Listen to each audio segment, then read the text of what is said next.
بتائیں آج supreme court میں کیا آبزرویشن تھی جو کیس لگا ہوا تھا ملٹری ٹرائل کے حوالے سے؟ دیکھیے ملٹری ٹرائل کے حوالے سے آپ نے دیکھا ہے کہ دنیا ساری میں جتنی تنقید ہوئی ہے اور پاکستان کی جو ہے قانون اور آئین کی جو وہاں تصحیح کی گئی ہے ساری دنیا نے دیکھا ہے، تو اس لیے لامحالہ آج انہوں نے بڑی سنجیدگی سے اس کو ٹیک اپ کر کے اور یہ اپنا اس کو انشاءاللہ جو ہے منطقی نتیجے تک پہنچائیں گے، اور ہمیں باور ہے اور یقین ہے کہ سویلینز کا ٹرائل جو ہے ملٹری کورٹس میں نہیں ہو سکتا ہے، نہ اس کو دنیا تسلیم کرتی ہے، نہ ہی اس کو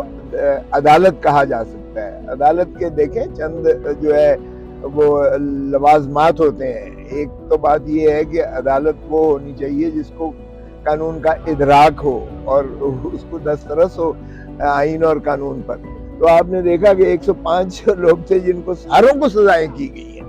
اور پھر جو ہے بڑی دین کر کے 19 کو رہائی دے دی، اس لیے ان سے لکھوا لیا کہ جی ہمیں معافی دی جائے۔ تو یہ اس طریقے سے اگر آپ مذاق کریں گے قانون کا اور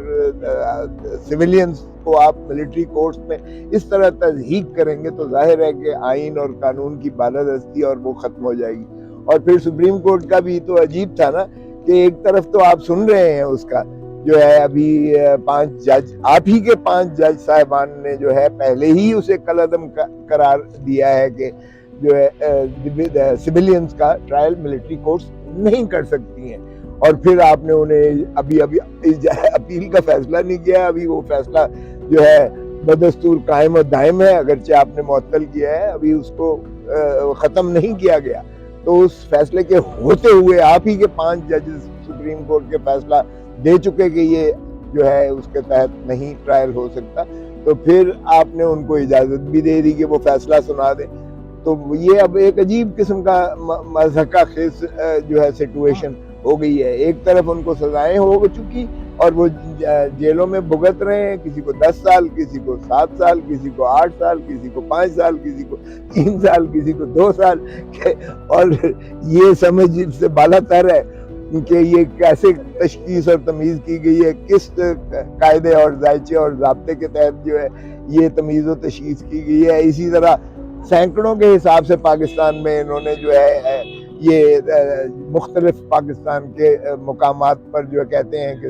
انہوں نے جو ہے تنصیبات پر حملے کیے ہیں، لیکن اس میں سے 105 آپ نے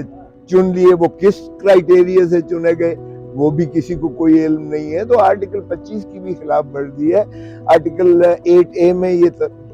جو انہوں نے قرار دیا ہے کہ یہ ملٹری کورٹس کی یہ 59 ہو سیکشن یا 21D کے اب دونوں حصے ہوں، یہ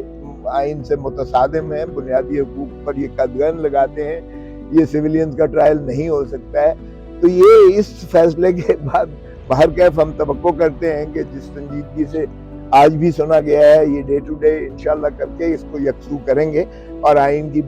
بالادستی کو مسلم کریں گے۔ پھر مسئلہ یہ آ جائے گا کہ اگر یہ کالعدم یہ اس کو اپیلیں خارج کرتے ہیں تو ان کا کیا ہوگا جن کے آپ نے فیصلے سنوا دیے ہیں۔ تو ان کا بھی ابھی تک کوئی ہمیں دلیل وہ نہیں ملا ہے کہ کوئی تفصیلی فیصلہ ملا ہو، کسی کی نہ تو لکھتے ہیں اور نہ ہی کسی کو فراہم کرتے ہیں۔ یہ کہاں سماعت ہوئی، کون سے گواہ ہوئے، کس پر جرح ہوئی نہ ہوئی،